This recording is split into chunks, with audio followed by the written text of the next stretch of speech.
सत्ता में अब बात करते हैं पहाड़ पर आए विकट संकट की, जो लगातार और भी ज्यादा विकराल होता जा रहा है। हम लगातार जोशीमठ के दर्द की तस्वीरें आपके सामने ला रहे हैं। टीवी 9 भारतवर्ष जोशीमठ में जिंदगी की जद्दोजहद में जुटे अपने घर से बेघर हुए लोगों के साथ है। एक तस्वीर आप तक पहुंचा रहे हैं। हर घर, हर परिवार का दर्द आपको सुना रहे हैं। सोचिए जोशीमठ में लोगों का क्या हाल होगा।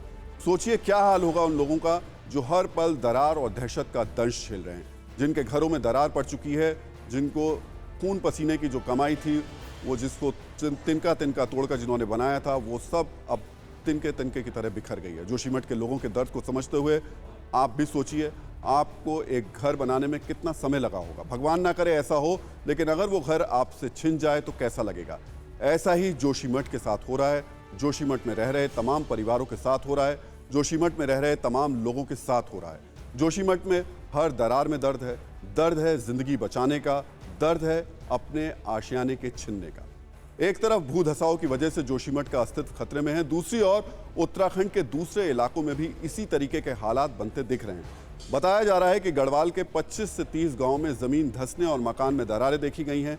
कई इलाकों में तो बोर्ड लगा दिया गया है और उस पर लिख दिया गया है कि कृपया प्रवेश नहीं करें। ये वो इलाके हैं जो भू धसाव की चपेट में हैं। आपको बता दें कि जिस तरह से जोशीमठ में मकानों में दरार पड़ी है, उससे भी ज्यादा दरार टिहरी डैम की वजह से पिपोला खास गांव के मकानों में है। हालात इतने बिगड़ चुके हैं कि इन घरों में रहने वाले लोगों ने दूसरे के घर में शरण ले ली है। टिहरी डैम की वजह से ग्रामीणों में दहशत का माहौल बना हुआ है। सवाल यही है, क्या टिहरी डैम की टिक टिक कोई सुन रहा है? पहाड़ों में गूंजती चेतावनी पर सरकार क्या कर रही है? सरकार और प्रशासन कितना अलर्ट है, इसका अंदाजा और दरार वाली तस्वीरों से भी आप लगा सकते हैं। इस विकट संकट के बीच टीवी 9 भारतवर्ष की टीम टिहरी डैम के पास बसे पिपोला गांव में पहुंची। हम उन घरों में गए जहां जोशीमठ जैसे हालात हो चुके हैं।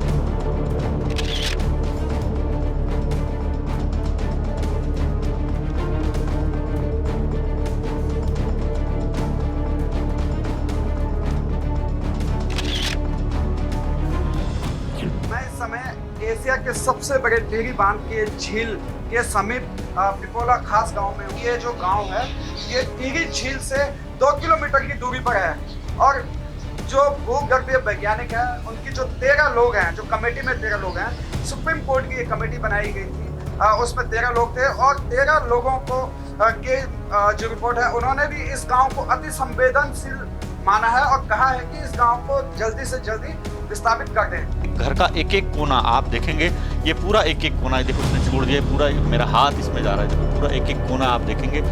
इस तरह से पूरा घर, ये छत छोड़ चुका है घर।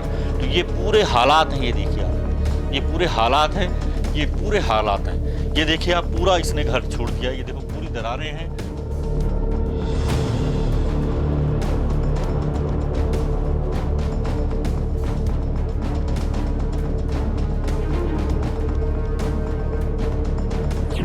यहाँ की जमीनें फट रही है, मकान फट रहे हैं, परंतु हमारा कहीं जाने को नहीं है।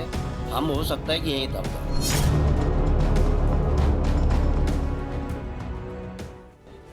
आपको बता दें कि टिहरी डैम 2400 मेगावाट का है, जो भारत का सबसे ऊंचा और बड़ा बांध माना जाता है। दुनिया के 8 बड़े बांधों में टिहरी बांध का भी नाम है।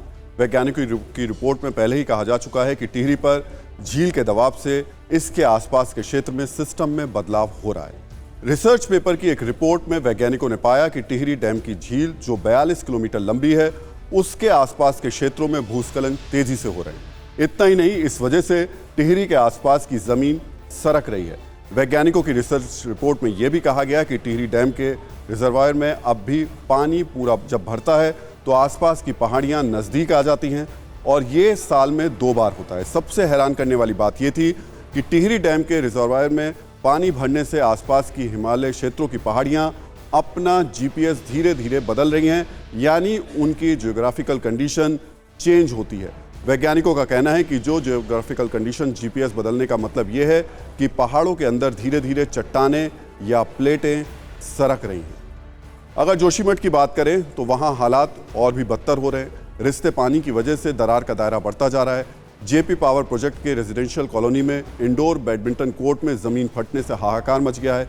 एक तरफ की धरती 4 फुट गहरी हो गई है, वहीं लगातार नीचे से पानी रिस रहा है और पूरा इंडोर स्टेडियम की दीवारें खराब हो चुकी हैं। ये तस्वीरें और भी डराने वाली हैं। सवाल है ये कि क्या ये संकेत है, और सबसे बड़ा जो महत्वपूर्ण सवाल इस पूरी तस्वीर को देखकर आता है वो सरकारों के हालात को देखकर आता है। उस पर करेंगे बात, लेकिन उस जगह की एक बार आपको तस्वीर दिखा देते हैं। अब आपको ये मल्टीपर्पज हॉल है और यहाँ इंडोर कोर्ट है बैडमिंटन का। इस कोर्ट की तस्वीरें आप देखेंगे तो हैरान हो जाएंगे, माथे पर हाथ रख लेंगे। एक कोने से लेकर दूसरे कोने तक तस्वीर देखिए।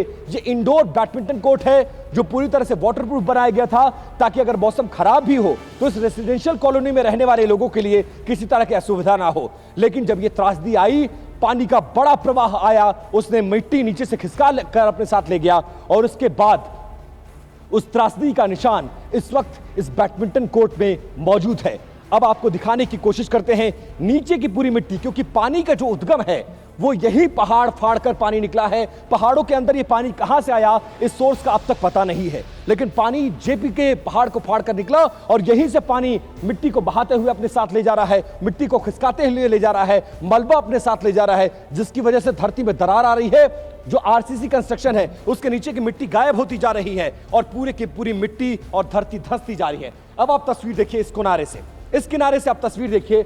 आरसीसी ये पूरा कंस्ट्रक्शन था। यहां जो पानी आ रहा है ये पानी अपने साथ धीरे धीरे मिट्टी को गीला कर रहा है, मिट्टी बैठती जा रही है, जिसकी वजह से बैडमिंटन कोर्ट 2 हिस्सों में तब्दील हो गया है। अब ये बैडमिंटन कोर्ट कितना फासला आ गया है, इसको मैं अगर फीट में बात करूं लगभग 2.5 फीट। ये पूरा मेजरमेंट की बात करें लगभग 1.25 मीटर होगा और 2.5 फीट के आसपास ये पूरा स्पेस है। मिट्टी एक तरफ की, जहां मैं खड़ा हूं इस वक्त, जहां पर मैं खड़ा हूं ये मिट्टी दब गई है। मिट्टी दबने की वजह से यहां के नीचे का मलबा निकल गया है, जिसकी वजह से धरती 2 हिस्सों में विभाजित हो गई है। और आप इस तरफ से देखिए, ये इसका एंट्री गेट एक इधर था, एक एंट्री गेट से हम दाखिल हुए हैं। पहले एंट्री गेट जो सेकंड एंट्री गेट है, अब उसकी मैं आपको तस्वीरें दिखा रहा हूं। ये सेकंड एंट्री गेट की तस्वीर है और इसकी तस्वीर देखिए। उस दरवाजे से लेकर जिस दरवाजे से हम दाखिल हुए हैं वहां धरती कैसे 2 हिस्सों में विभाजित हुई है। पूरी की पूरी दीवार गिर गई और फर्श 2 हिस्सों में तब्दील हो गया। मिट्टी नीचे से दरकती जा रही है। पानी का सोर्स का पता नहीं लग रहा है, लेकिन पानी का प्रवाह तेज होता जा रहा है, जिसकी बदौलत बहुत ज्यादा नुकसान होने की आशंका जताई जा रही है। तो जोशीमठ में ये तस्वीर हर जगह, हर घर में आपको देखने को मिलेगी। एक और तस्वीर आपको दिखा देते हैं। सबसे पहले इस रेड मार्क को देखिए, मतलब सरकार ने घोषित कर दिया है कि यहां रहे तो जान जा सकती है। और क्यों ये कहा जा रहा है, ये निशान यहां से देखिए, इस किनारे से देखिए और यहां तक दरारें ही दरारें आपको नजर आएंगी। जो मकान है वो जमीन का साथ छोड़ रहा है और ये आगे की तरफ झुकता जा रहा है, बढ़ता जा रहा है। सबसे पहले आपको दिखा रहा हूं, ये जिस घर की छत पे हम खड़े हैं ये नई लिंटर पड़ी हुई है और यहां भी आप देखेंगे इस किनारे से देखिए, सड़क से जो लगा हुआ इलाका था वो अब इसको छोड़ रहा है और यहां से लेकर वहां तक पूरा का पूरा इलाका इसको छोड़ चुका है। दरारें पड़ चुकी हैं और ये आगे की तरफ, मतलब जहां मैं खड़ा हूं दाहिने तरफ, इस तरफ क्या है वो भी आपको दिखाता हूं। सामने अलकनंदा नदी बह रही है और एक्सपर्ट्स ये भी दावा कर रहे हैं कि पूरे के पूरे जोशीमठ के वजूद पर एक बड़ा संकट है और ये तमाम घर सामने जो जोशीमठ में अलकनंदा नदी बहती है उसमें जाकर समा जाएगा अगर अभी नहीं रोका गया तो। अब सबसे बड़ा सवाल यह है कि उत्तराखंड की सरकार कर क्या रही है।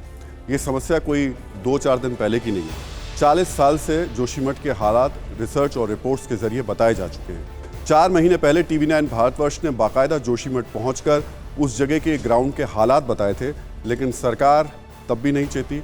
और अभी भी जो सरकार का रवैया है वो सिर्फ इतना रहा कि मुख्यमंत्री गए, उन्होंने अपना एक खानापुरी वाला दौरा किया और उसके बाद वापस लौट करके मीटिंगों का दौर ही चलता रहा।